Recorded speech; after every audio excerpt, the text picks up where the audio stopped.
For leakage testing, first we will dip the scope into the RO water which we have taken in the tub, carefully placing the parts. In the front end, we will attach the leakage tester. For leakage testing, we will be using the leakage tester. Now we will be attaching the leakage tester. Here we are attaching the leakage tester to the scope, and then we will gently put into the RO water. After dipping this into the RO water, we will remove the air water and suction buttons. Now with the help of small brush, we will just gently clean these buttons. These buttons needs to be carefully checked during the wash, and if there is any disparity with respect to the company's guideline, or if there is wear and tear, we need to report to the respective staff immediately, and the button needs to be changed immediately. These brushes are generally provided by the company and which has a very soft bristle at the end portion, which helps in removal of dirt and debris from the buttons and different parts. The proper cleaning ensures the proper functioning of the buttons and the commands. After successfully cleaning the buttons, we will move to the another section and we will be checking the angulation.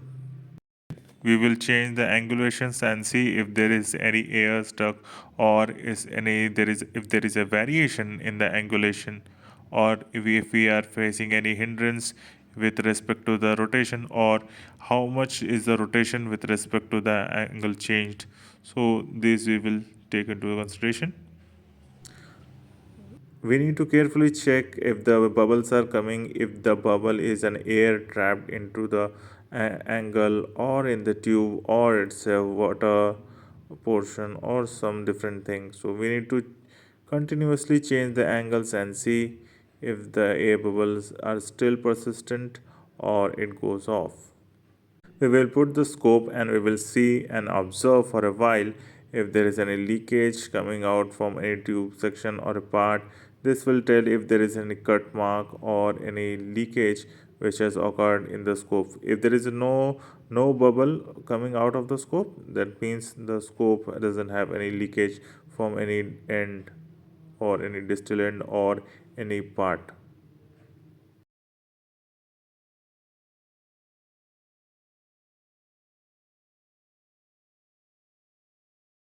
Here we are performing the flushing.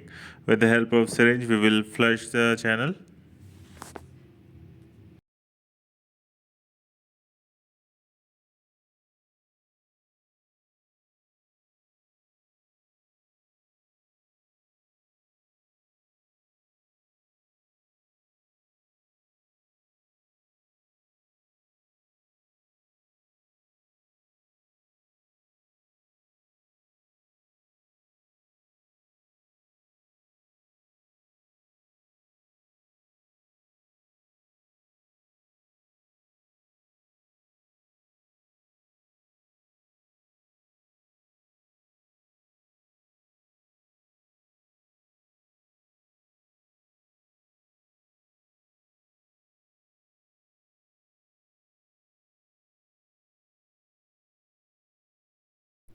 We are taking channel cleaning flushing tube. This help in cleaning the channels of the scope, majorly the air, water, and the suction channel. These channels need to be clear for proper operation.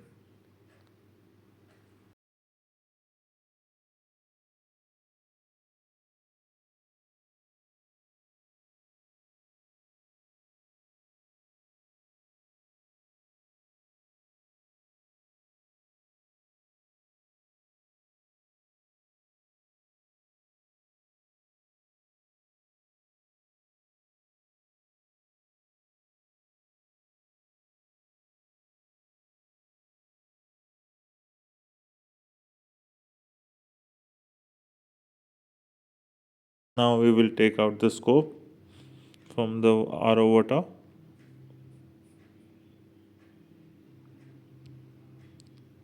Then we will gently dry it and make suring the moisture is not there, then attaching and checking. Here we are checking the scope, then we will check the angulation, then air, water and suction channel. This is the final test in the leakage testing.